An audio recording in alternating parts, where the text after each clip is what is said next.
이탈리아의 대표적인 랜드마크가 무엇인지 아십니까? 이탈리아에 가면 이런 탑이 있지요. 예, 뭐지요? 예, 피사의 사탑입니다. 실제로 이렇게 가보신 분들도 있지요. 예, 이 탑을 쌓을 때 처음부터 이 탑이 뭐 기울어졌던 것은 아니겠죠. 처음에 이렇게 기초를 놓을 때 탑을 쌓아가는데 기초가 좀 약하고 물컹거리는데 그냥 무시하고 그렇게 계속 쌓아가다 보니까 탑이 이렇게 계속해서 옆으로 기울어져 갔습니다. 처음에는 외형적인 모습을 바로 세우기 위해서 그렇게 했지만 그렇게 되지 않아서 결국에는 그 기초를 다시 보강하고 바로 세우려고 했지만 그렇게 되지 않았지요. 이것을 완전하게 무너뜨리지 않고는 완벽하게 이렇게 바로 세워진 그런 탑이 세워질 수 없는 것이죠. 이스라엘은 남유다는 가장 완벽한 기초 위에 세워졌습니다. 좀 특별한 나라였습니다. 다른 나라는 인간 왕이 다스리는 나라였지만 남유다는 하나님께서 친히 다스리는 신정국가였습니다. 또한 하나님의 말씀이 기반이 되어서 그 말씀대로 순종하면 가장 완벽한 하나님의 통치가 이루어지는 나라였습니다. 하나님께서 친히 함께 하시기 때문에 가장 강력한 나라였고 흔들리지 않는 나라였습니다. 하지만 이스라엘 백성들은 하나님의 말씀을 거부했지요. 하나님의 말씀보다는 세상적인 방법을 가지고 그 나라를 세워가려고 했습니다. 우상을 숭배하고 또한 여러 가지 자신들의 그러한 자기 소견에 옳은 대로 그 나라를 세워가려고 했던 것입니다. 진리에 기초한 나라가 아니라 세상의 방식에 기초한 나라로 그 나라를 세워갔던 것이죠. 그리고 그 순간부터 이스라엘 그 나라는 기초가 흔들리기 시작했습니다. 여러분 혹시 젠가라는 보드게임 아십니까? 이런 보드게임입니다. 여기서 나무 조각 한 개를 빼서 이렇게 위로 올립니다. 그렇게 해서 계속 올리다 보면 나중에 이렇게 쓰러지면 이 게임에서 지는 겁니다. 처음에는 이렇게 완벽해 보이죠. 무너지지 않을 것 같이 보이지만 계속해서 쌓다 보면 이러한 모양이 됩니다. 계속해서 위로 쌓아가다 보면 중간중간에 빠지게 되고 마치 위태로워 보이는 그러한 탑으로 이렇게 쌓여갑니다. 이스라엘의 모습이 그랬다는 것이죠. 하나님께서 기초를 아주 튼튼하게 세우셨는데 그 백성들은 하나님의 말씀을 순종하지 않아서 마치 그 잘 세워진 탑 안에 그러한 나무 조각을 빼는 것처럼 빼서 자기 마음대로 쌓아갔다는 것이죠. 그래서 이스라엘은 흔들렸다는 것입니다. 하나님께서 이스라엘 백성들이 이렇게 세워가는 것을 원하지 않았습니다. 하나님께서는 정말 하나님의 말씀에 기초한 그 나라를 세워가기를 원하셨지요. 그래서 하나님께서 끊임없이 선지자를 보냈습니다. 선지자를 보내서 하나님께로 돌아오라 계속해서 끊임없이 말씀하셨음에도 불구하고 이스라엘 백성들은 그 말씀에 순종하지 않았지요. 또한 하나님께서는 북이스라엘을 멸망시킴으로 인해서 하나님의 말씀에 불순종하는 북이스라엘을 멸망시킴으로 인해서 너희도 이렇게 살아가면 하나님의 말씀을 거부하고 순종하지 않으면 멸망할 것이라는 것을 보여주셨음에도 불구하고 남유다는 돌아오지 않았습니다. 무려 130년 동안 계속해서 불순종의 길을 걸어갔다는 것입니다. 남유다에는 여전히 왕이 있었고 예배가 있었고 성전이 있었습니다. 그러나 하나님을 떠난 순간부터 그 기초가 흔들리기 시작했던 것입니다. 오늘 본문 말씀은 하나님의 말씀을 받아들이지 않고 거부한 그러한 나라가 어떻게 되는가에 대해서 이야기하고 있습니다. 그 이스라엘이 멸망할 때 그때 남유다가 멸망할 때 왕은 시드기야였습니다. 이 시드기야는 바벨론에 의해서 세워진 왕이었습니다. 그래서 이 바벨론 왕은 자신의 말을 잘 따르도록 하기 위해서 이 왕을 세웠지요. 하지만 이 시드기야는 바벨론을 따르지 않았고 애굽을 따랐습니다. 마치 이 모습을 보면 이스라엘 백성들의 모습을 보여주는 것 같습니다. 하나님께서 이스라엘 백성들을 세우시고 이스라엘이라는 나라를 세우셨음에도 불구하고 그것을 거부하고 다른 나라들, 다른 것을 의지하는 그 모습을 이 시드기야의 모습을 통해서 보여주신 것이죠.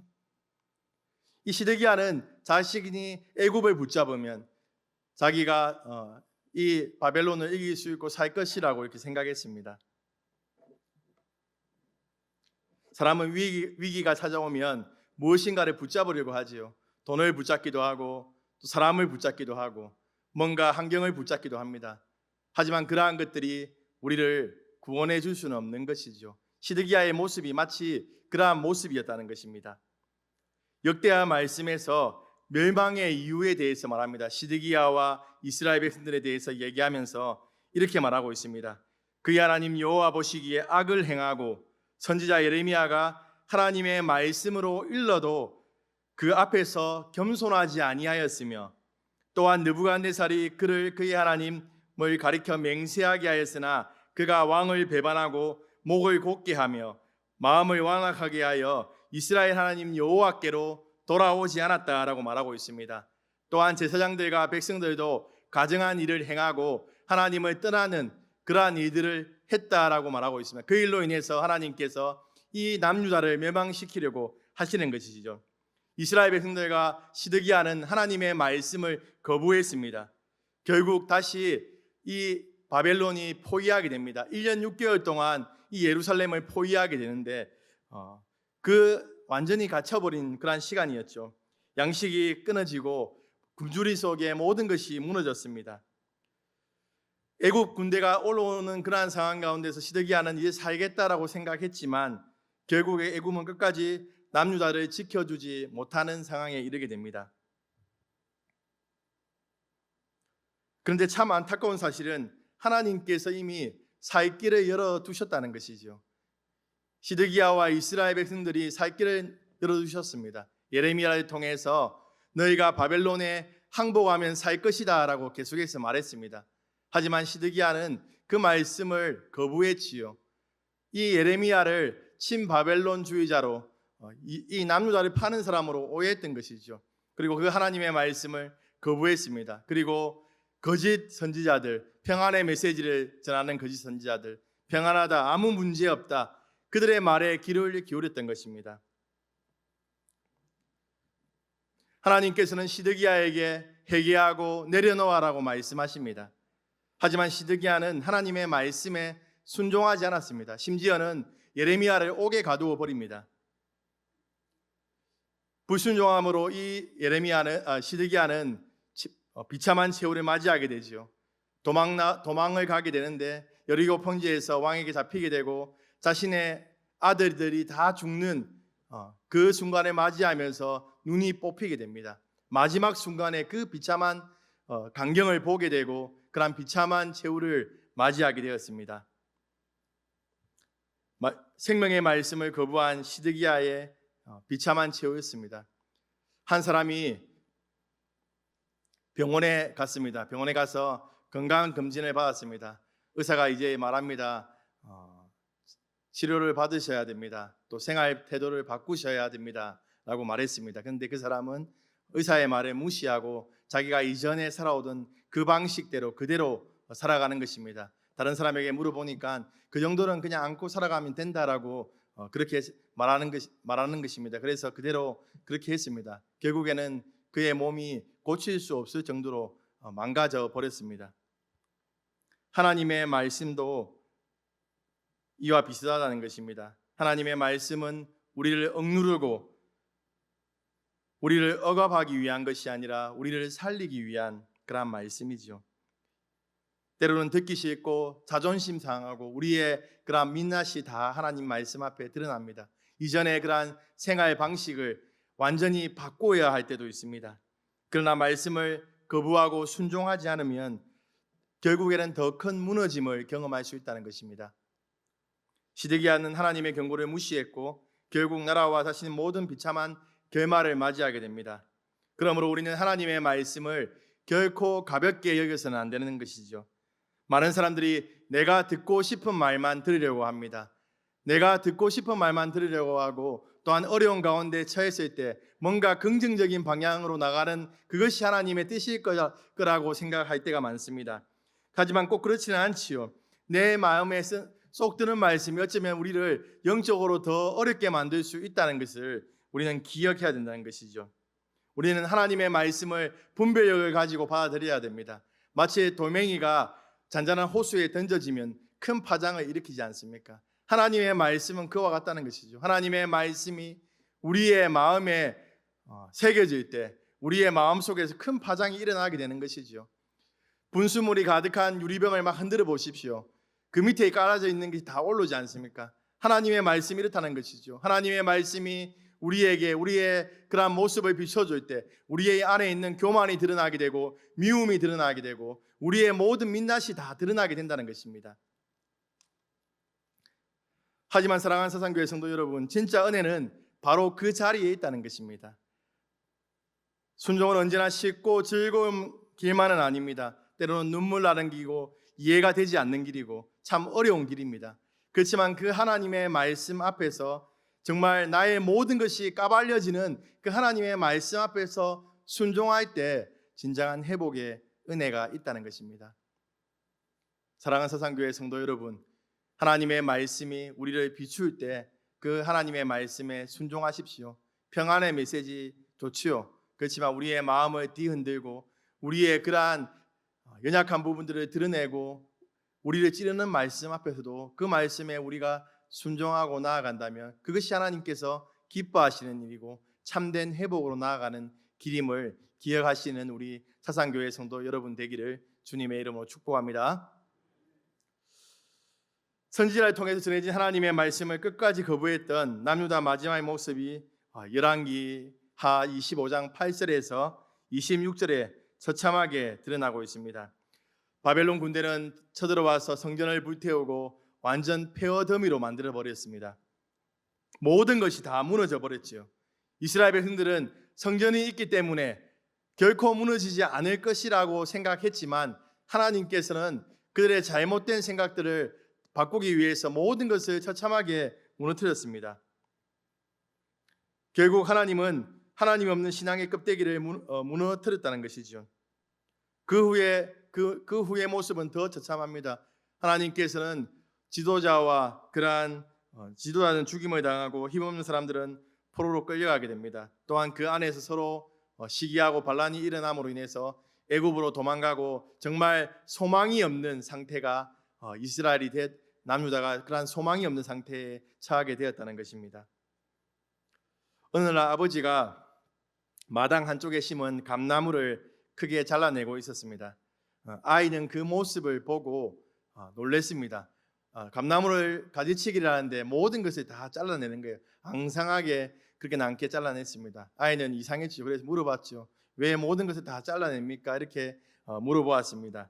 그때는 이해하지 못했습니다. 그렇지만 봄이 되고 새순이 올라오고 또한 거기서 많은 열매들이 맺혀질 때 그때 그는 알게 되었습니다. 가지치기를 하지 않으면 이 열매를 잘 맺을 수 없고 그렇게 된다는 것을 알게 되었다는 것이죠. 그 옆에 가지치기 하지 않은 나무들에는 열매가 잘 맺히지 않고 병충해가 있는 것을 보게 되었습니다. 하나님의 징계도 이와 비슷하다는 것입니다. 열왕기하 25장에서 하나님은 남유다를 너무나도 철저하게 무너뜨렸습니다. 성전도 파괴하고 예루살렘 성도 다 무너지게 완전하게 무너지게 했습니다. 인간의 눈으로 보면 하나님께서 완전히 버리신 것처럼 보였습니다. 남유다는 오랫동안 우상 숭배, 교만, 형식적인 예배를 붙들고 있었습니다. 하나님께서 선지자를 통해서 계속해서 돌아오라고 말씀하심에도 불구하고 그들은 그 하나님의 말씀을 거부했고 그렇게 함으로 인해서 하나님께서 그들을 징계하셨다는 것입니다. 하나님께서는 자기 백성을 사랑하시는 분이시죠. 오래 참으시고 노하기를 더디하시는 분이십니다. 자기의 백성들이 끝까지 돌아오기를 바라시는 분입니다. 그래서 계속해서 선지자를 보내서 이스라엘 백성들을 향해서 돌아오라 돌아오라 이렇게 말씀하셨음에도 불구하고 이스라엘 백성들은 그 하나님의 말씀을 계속해서 거부함을 통해서 이 남유다가 멸망하게 되었다는 것입니다. 하나님께서는 그들이 의지하는 것들, 그들이 붙들고 있던 것들을 철저하게 무너뜨렸습니다. 하나님께서 왜 이렇게까지 하실까? 미워해서가 아니지요. 사랑해서지요. 히브리서에서 분명하게 말하고 있습니다. 하나님께서는 자기가 사랑한 자를 징계하신다고 말하고 있는 것입니다. 하나님은 그들을 사랑하시고 다시 회복되기를 원하셨기 때문에 이렇게 철저하게 무너뜨렸던 것입니다. 그래서 하나님께서는 우리가 붙들고 의지하는 것을 흔드실 때가 있습니다. 우리가 세상이 아니라 하나님을 바라보도록 우리가 붙잡고 있는 것, 우리가 의지하는 것을 징계라는 방법으로 흔드시고 하나님만을 온전히 바라보고 하나님만 의지하며 나아갈 수 있도록 우리를 변화시켜 가신다는 것입니다.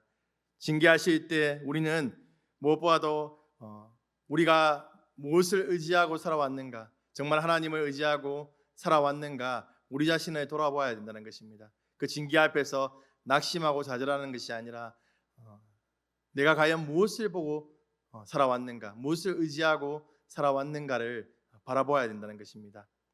우리의 인생에도 하나님께서 잘라내시는 시간이 있습니다. 내가 붙들고 있는 것들을 무너뜨리시고 의지하던 것들이 사라질 때가 있다는 것이죠. 우리가 계획했던 일이 실패하고 또 예서 세워놓은 것들을 무너뜨릴 때가 있다는 것입니다. 그 과정은 정말 아프고 이해가 되지 않습니다. 우리의 건강이 무너지고 우리의 쌓았던 그러한 명예가 실추되고 또한 관계와 믿음까지 하나님께서 흔들 때가 있다는 것입니다. 그때 우리는 우리 자신을 돌아봐야 된다는 것이죠. 우리가 과연 무엇을 의지하고 살아왔는가, 내가 이러한 것들을 의지하고 살아오지는 않았는가, 하나님만을 의지하고 살아왔는가, 우리 자신을 돌아보는 시간이 되어야 된다는 것입니다. 사랑하는 사상교회 성도 여러분, 지금 절망의 자리에 계십니까? 아무 소망도 보이지 않는 그러한 무너짐 속에 계십니까? 그렇다면 먼저 하나님의 말씀 앞에서 우리 자신을 비춰보시기 바랍니다. 하나님 앞에서 우리의 모습을 돌아보시기 바랍니다. 부족하면 회개하고 하나님께로 돌이키십시오. 그리고 우리 자신이 거기서 버틸 힘이 없다면 하나님께 기도하면서 하나님, 이러한 징계의 상황 속에서 하나님의 말씀을 붙들고 이겨나갈 수 있도록 우리를 새롭게 하시고 힘을 다해 달라고 우리는 기도해야 될 것입니다. 하나님께서는 마른 뼈 인생에게도 생기를 불어넣으시는 그러한 분이십니다. 우리의 인생이 철저하게 무너지더라도 그 하나님의 역사하심을 통해서 다시 세워가시는 분입니다. 징계 속에서 우리의 그러한 부족함을 돌아보고 우리가 다시 세워간다면 우리의 삶을 하나님께서 새롭게 해 주신다는 것입니다.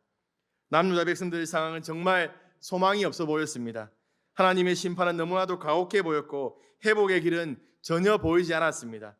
열왕기 마지막 부분에 한 줄기 빛이 비추기 시작합니다. 바로 여호야긴의 석방 사건입니다. 오늘 본문 27절 말씀을 우리 함께 읽도록 하겠습니다. 시작. 유다 왕 여호야긴이 사로잡혀 간 지 37년 곧 바벨론 왕 에월 무로닥이 즉위한 원년 12월 그달 27일에 유다의 왕의 여호야긴을 옥에서 내놓고 그 머리를 들게 하고. 아멘. BC 597년에 여호야긴이 잡혀가게 됩니다. 근데 37년이 지난 감옥에서 이제 풀려나게 되지요. 바벨론 왕은 그의 지위를 회복시키고 그의 그러한 의복을 바꾸어 주고 왕의 식탁에서 음식을 먹게 합니다. 이것은 하나님의 긍휼과 은혜가 여전히 이어지고 있다는 것이죠. 마치 모든 것이 끊어졌다라고 생각하는 그 상황 가운데서 하나님께서는 여호야긴을 통해서 다시 소망을 불어 넣으시는 것이죠. 다윗의 왕가를 통해서 하나님께서 회복시키실 것임을 보여주고 있다는 것입니다. 여호야긴의 회복되는 모습이 마치 이런 모습입니다. 사진 한번 보여주실래요? 저 나무가 고목나무입니다. 고목나무에 꽃이 피고 있는 것이죠. 죽은 것처럼 보이던 고목나무의 가지 끝에 꽃이 한 송이 피어난 장면입니다. 사람들은 이미 끝났다고 생각하지만 하나님은 다윗에게 하신 언약의 약속을 잊지 않으셨습니다. 꺼져버린 듯 보이던 왕가의 불씨를 남겨주셨고 그 계보를 통해서 예수 그리스도를 보내주신 것이죠. 우리의 인생에도 이러한 순간이 있습니다. 너무 오래 실패했고 너무 오래 무너져 있어서 다시 회복되지 않을 것만 같은 그러한 상황에 처해 있을 수도 있습니다. 사람들은 이제 끝났다, 모든 것이 끝났다, 회복될 수 없다라고 말할 수 있습니다. 그렇지만 오늘 말씀처럼 하나님께서는 절망 가운데 아무런 소망이 없는 가운데서도 하나님의 일을 이루어 가시고 우리에게 하나님의 역사를 이루어 가시는 분이심을 기억하시기 바랍니다. 그러한 절망적인 상황, 어려운 상황 가운데서도 낙심하지 마시고 하나님을 바라보시기 바랍니다. 여호야긴의 회복은 단순히 한 왕이 감옥에서 풀려난 사건이 아닙니다. 그것은 심판 가운데서 은혜를 남겨두시는 하나님의 소망의 메시지였습니다. 완전히 끊어진 것처럼 보였지만 다윗의 왕가는 하나님께서 여전히 붙들고 있었고, 고목나무에 꽃이 피었다는 것은 아직 생명이 남아있다는 뜻이지요. 여호야긴의 회복은 무너진 역사 속에서 하나님께서 다윗의 언약을 끝까지 붙들고 있다라는 그런 약속의 말씀인 것입니다. 말씀을 마무리하겠습니다. 우리는 하나님의 말씀에 순종하는 삶을 살아가야 됩니다. 하나님께서 우리의 삶 가운데 말씀하실 때 어떠한 말씀이라도 그 말씀에 순종할 때 우리에게 회복의 은혜가 있다는 것이죠. 우리의 마음을 찢어놓고 우리의 모습을 다 드러내는 그러한 말씀이라도 우리가 순종하면 회복의 은혜를 누릴 수 있다는 것입니다. 하나님을 떠난 결과는 무너짐과 황폐함입니다. 그렇지만 하나님께서는 그러한 무너짐과 황폐함 속에서도 우리를 다시 일으켜 세우시기 위해서 하나님의 일을 이루어 가신다는 것입니다. 지금 우리의 삶이 무너져 있는 것 같습니까? 아무런 소망이 없고 오랜 시간 동안 정말 무너져서 모든 소망이 끊어진 그러한 삶을 살아가고 있는 분들이 계십니까? 하나님께서는 폐허 가운데서도 새 일을 행하시는 분이십니다. 마른 뼈에 생기를 불어넣으시고 고목나무에 꽃이 피게 하시는 능력의 하나님이십니다. 그러므로 오늘 우리에게 필요한 것은 끝까지 하나님 앞에 돌아가는 것이죠. 하나님 앞에 머무는 것이죠. 하나님의 말씀에 반응하는 것입니다. 사랑하는 사상교회 성도님들, 혹시 내 인생이 끝났다라고 생각하고 계십니까? 아직 하나님은 끝내지 않으셨습니다. 사람은 끝이라고 말해도 하나님은 다시 시작이라고 말하십니다. 그러므로 낙심하지 마시고 무너진 자리에서 다시 하나님을 바라보시기 바랍니다. 하나님께서 반드시 회복의 은혜를 부어주시고 우리를 다시 세워주실 줄로 믿습니다. 무너진 자리에서 새로운 역사를 써가시는 하나님을 의지하며 믿음으로 살아가시는 성도님들 되길 주님의 이름으로 축복합니다.